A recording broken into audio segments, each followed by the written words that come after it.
coming up. Let's get into business. J Tuck and Ruben in the house. Let's get into business. I'm glad Ruben on the winning side. Hey, get out of here with that, man. J Tuck, Ruben, welcome to the show, brothers. What's going on, family? What's going on, fellas? Thanks for having me, man. Hey, TD, bro, I don't appreciate them Cowboys jabs. Keep. Yeah, me either, Richie, bro. What did Will Smith say?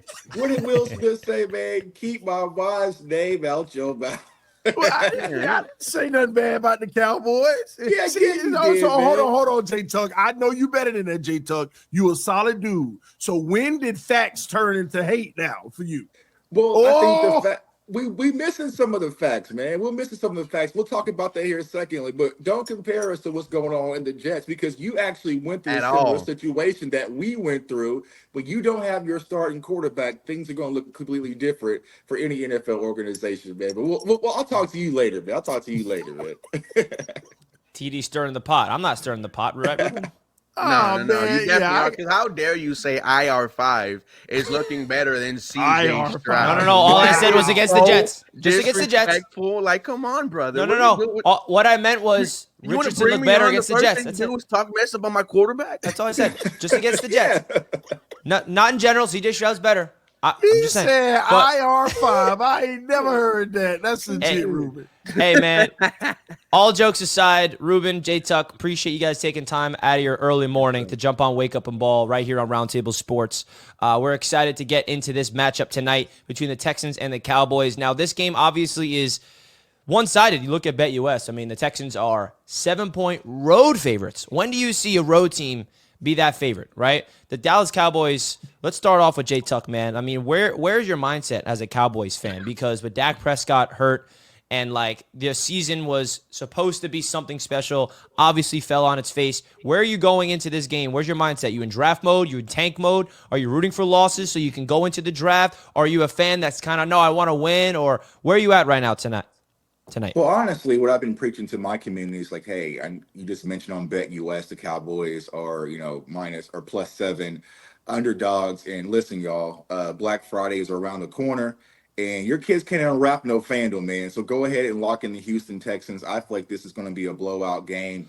I think when it comes to the Cowboys, is this season disappointing? Yes, but I understand what's really going on, right? When we're doing the NFC East roundtable shows this offseason, we didn't add enough depth to actually push towards a championship run. We kind of filled in some pieces with some younger guys. But when you have 9 players on IR, including your starting quarterback now in Dak Prescott, pretty much our cornerback 2, if Jordan Lewis is actually going to be out today as well. You're playing with a lot of preseason unproven guys, and it's hard to beat a real contender in the Houston Texans. So me personally, I get it. I understand what's going on right now in Dallas. I'm not too concerned about it because I know next year we'll bounce right back. But for this season, it's really just for me, I'm in evaluation mode. I want to see who is not going to quit, who is going to compete, and how we're going to continue to kind of push forward next season, and who guys are going to bring back and who we're going to let go of. So I don't want to say I'm in tank mode because I don't believe in tanking. I think that sets a bad mindset in your organization. But what I've been also talking to my community about is this natural selection. I don't think we can win games even if we wanted to. So it's probably going to be bad on Monday night here in Dallas. Man, J Tuck, I feel you on that, man, because when you're in a season, right, and you're just feel like the hopes of the season is dead, you just have to question what do you do? What do you do when you go into these games? You're looking into the draft, or you got some fans that are like rooting for the tank, you got other fans that are not rooting for the tank. I hate it. And to be honest, J Tuck, it's unfortunate what I'm used to every year with the Jets. The same thing. At this point of the season, we're not in the playoff race. We're thinking about the draft. And I hate it, but it's okay. Hold on. What? So J Tuck is conceding the Texans win in this one? Yeah, 1,000%. See, I'm hearing excuses from J Tuck, man. Listen, J Tuck, the Cowboys are about to win this game. You act like the Cowboys finna win, and J Tuck can't even talk about why. The Cowboys finna unleash their secret weapon. Jonathan Mingo. See them jabs, man.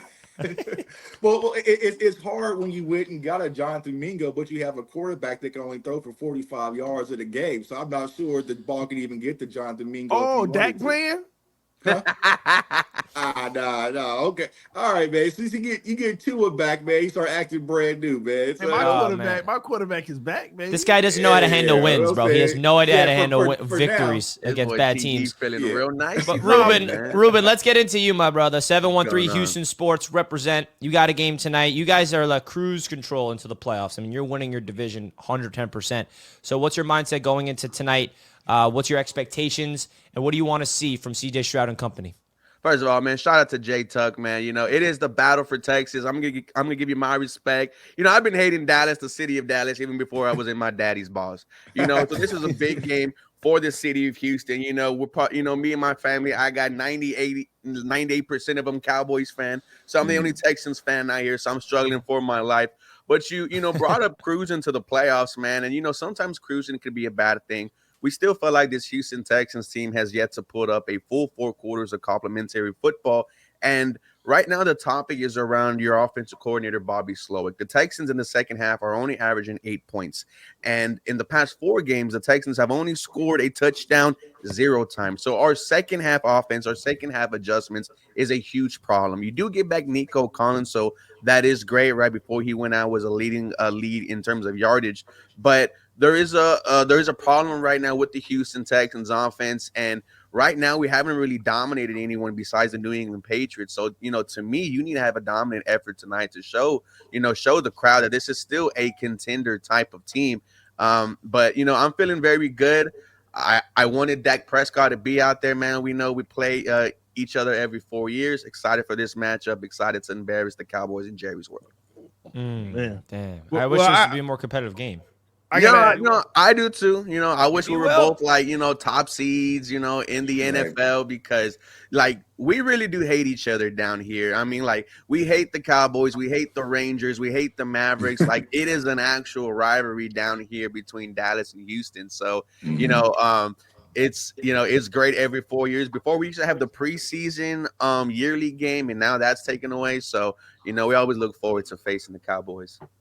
Well, Ruben, I got to ask you this. You know, we know that you're going to be going up against the Cowboys. You got teams like the Titans, the Jags, you know, and the Titans again in your schedule. And these are like favorable games for the Texans. I mean, any given Sunday. But you still got to play teams like the Chiefs, you know, the Dolphins and the Baltimore Ravens, right? What's your biggest concern trying to make this last playoff push, which looks good for you guys? What's your biggest concern for the team overall? It is that offense, man. You know, your defense is elite, and you saw what they did on Sunday Night Football against Jared Goff. 5 interceptions, and that was without Will Anderson Jr., who was the defensive player of the month coming into this game. Your offense, like I said, they put up 0 points in the second half, and it's been that way all year. We don't know what's going on with this offense in the second half. Bobby Slowick was getting head coaching interviews in the offseason. Now, you know, now we don't even want him to return. We are asking for our quarterback coach, Gerard Johnson, to take a step up. Our offensive line is horrible, TD. You know, we mentioned that on the Roundtable, highest paid O-line in the NFL, and we've already had to have 3 new starters on the interior. So it is the O-line, man, and it's, you know, combining the fact that Bobby Slowick in the second half just doesn't know what the hell he's doing. Wow. Well, that's interesting to hear, man, because Dallas Cowboys fans have Bobby Slowick as like #1 on their Please take him, please take him away from, you know, my dream job, and this is why I've been praying on the Miami Dolphins downfall. I need Mike McDaniels calling, you know, plays for CJ next year. I need him ripping blinkers with a play calling sheet in his other hand, and it's an 80-yard touchdown. That's why I was so pissed you beat the Raiders yesterday, TD. Well, you're gonna be real mad when we beat y'all too. But hell nah.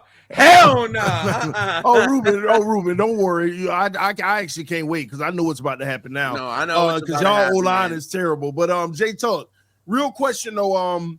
We know the Cowboys going through their turmoil. They got the injuries. That contract is in effect. CD's contract in effect. They got to figure out who they're gonna pay. I mean, the reality is they can pay the people. It's just it kind of handcuffs some long term.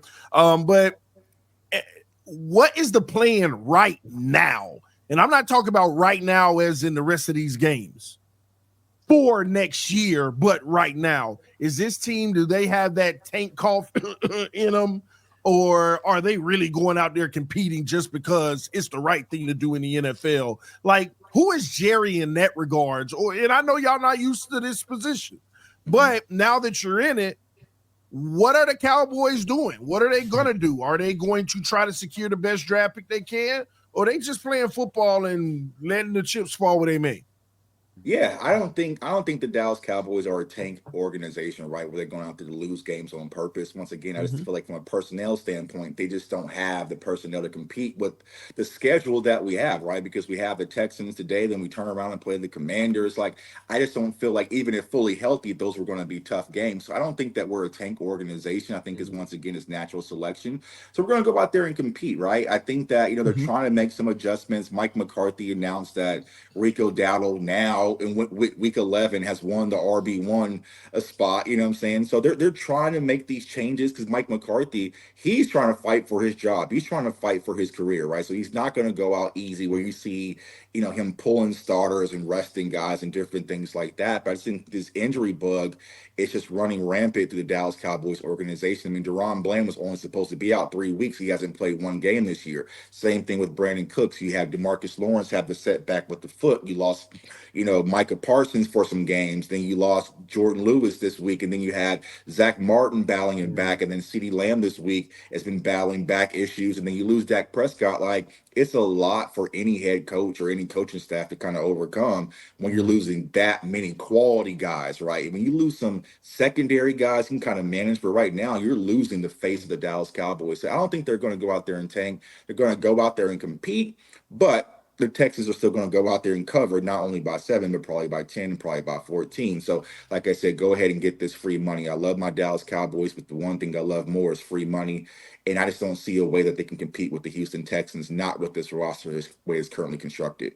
Oh, you're making me feel real good, Tuck. Like, you're making me about to go to the casino, man. Yeah, man. Put a couple bills down. Yeah. I mean, like I said, because, you have Trayvon Diggs and you lose Deron Bland, but then you also have Jordan Lewis, who's been playing phenomenal under Mike Zimmer. He's out. So it's like you're going to have some preseason undrafted guys playing corner. You get Nico Collins back. I think the true attraction to this game was going to be, the Stephon Diggs versus Trayvon Diggs matchup. You're not even getting that, but you're going to get Tank Dale. You're going to get Nico Collins return. Dalton Schultz is going to try to get his revenge. I just don't think the Cowboys have enough defensively to actually compete for the long haul. I think first quarter or so, you'll see the Micah Parsons spark. You'll see the DeMarvin Overshown kind of spark a little bit. Overshown's a dog. Yeah, he's a dog, man. But I think eventually as the game progresses, it'll just be out of hand. I know Cowboys fans, typically they don't want to hear that, but I think a lot of them are starting to set into the realities that this season, it's just going to be a wash. There's no saving grace. I think the only saving grace possibly is if you were to toss Trey Lance out there and then catch his lightning in a bottle. But that's a huge ask, and I don't even see that happening, to be honest with you. Sound like Richie, man, talking about the Jets, dude. See, Richie, the Jets is getting karma, right? Because Richie has been hoarding this 4 running backs, knowing that the Dallas Cowboys just needed one, and they got 4 of them. They wouldn't come up off of him, man. So this is what you get, man. Like, you got Israel Benaconda over there just sitting on the bench where he would be our starting running back, and you don't want to help, man. We're wasting him away, J Tuck. I'll give you Izzy. You deserve him. Okay, man. I need something, man, because the Cowboys can't do the 2 foundational things that it takes to win football games. You can't run the ball and you can't stop the run. If you can't do those 2 simple things, it's going to be hard winning games in the NFL, man. So I need one of those running backs, man. Well, there's some hope, J Tuck, for the Cowboys for one win this season. It looks like Daniel Jones is getting benched for Danny DeVito moving forward. And Richie, I know we got a lot to go over. I just got one more question for J Tuck. So, yes, sir. I'm looking at y'all's schedule. 2-6 is in y'all future for the last 8. It's a very good chance, non-trolling. 2-6 is a very strong possibility. That's 5-12, bro. Yeah. That's a top. That's potentially a top 7 pick in the NFL draft. Are you excited that y'all gonna get Shedeur Sanders and Deion Sanders? A little bit that you had to go off the rails, man. Have you thought about that? Because I was thinking about that also. Like, Tug, I know. Listen, I listen to so many Cowboy creators that say this, right? They all, y'all need to stop. Bro, I truly feel like this is the little ace in Jerry's hole to cover up for all his bad mistakes. I It's too can late. literally see it. It's too late. It's too late for that, right? Because How? right before we kicked off week 1, they signed Dak Prescott to a multi-year extension that hasn't even kicked in, and Dak Prescott has a no trade clause. And so even if you were to move on from Dak Prescott, you would still be paying him that money. So you can't, if you were going to draft Shador in the top 10, you're thinking about him being the heir apparent in the next 2 to 3 years. That's not going to be the case. So for the Dallas Cowboys, what I think they're going to do is probably will have a top 10 pick unless they completely ruin it. And I think they probably will. Knowing the Cowboys, they're going to slide some teams they shouldn't actually really need to win, Bert. But I think they're going to go in heavily, maybe load up a talent, try to build this talent to the roster and kind of go over their Dak. But the quarterback situation, I don't see them drafting a quarterback like Shador that early because you just signed Dak. Now, if this was Dak's last year, oh man, it would be Shador mania. It'd be Cam Ward mania. But you just signed him to this multi-year extension that hasn't even kicked in until next year. There's no way the Cowboys can move on from Dak Prescott fiscally or just rationally because of the deal that he signed. Yeah, it's very similar, J Tuck, to like Tua. Like the Dolphins are stuck with him.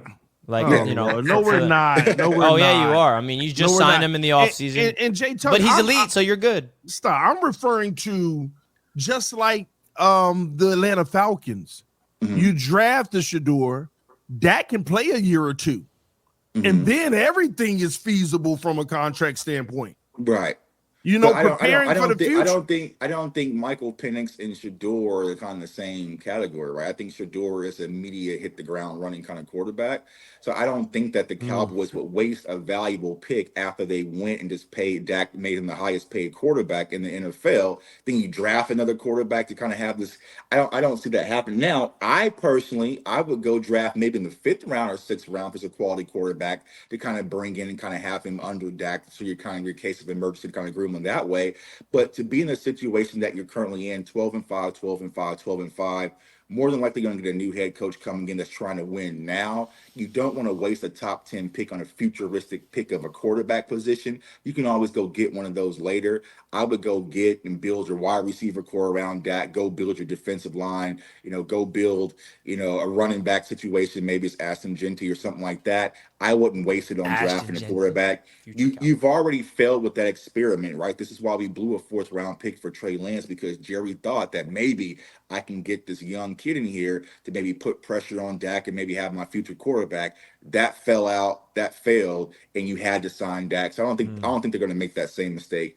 Even though I like Shador, I personally would be completely pissed if we wouldn't draft Shador, much as I like the kid. Now Travis Hunter, different conversation. Well, we're excited to see the future of how this Dallas Cowboys team, because they're always a topic point, even when they suck. Same thing with the Jets. When we suck, we're still talked about, right? And then shout out to Houston Texans running away with the division. Good luck tonight. Ruben, J Tuck, thank you guys so much for taking time out of your morning to wake up and ball with TD and I, man. Hope to have you guys on. Maybe we'll have the winner on tomorrow if you guys want to recap it. Maybe me. You never know. We're live every Monday through Friday, 8:30 a.m. to 9:30. That's Ruben. That's J Tuck, the host of the Texans, the host of the Cowboys on their respective divisions. Salute to you, fellas. Enjoy the rest of your day, boys. Appreciate you guys. Thanks, fellas. I'll see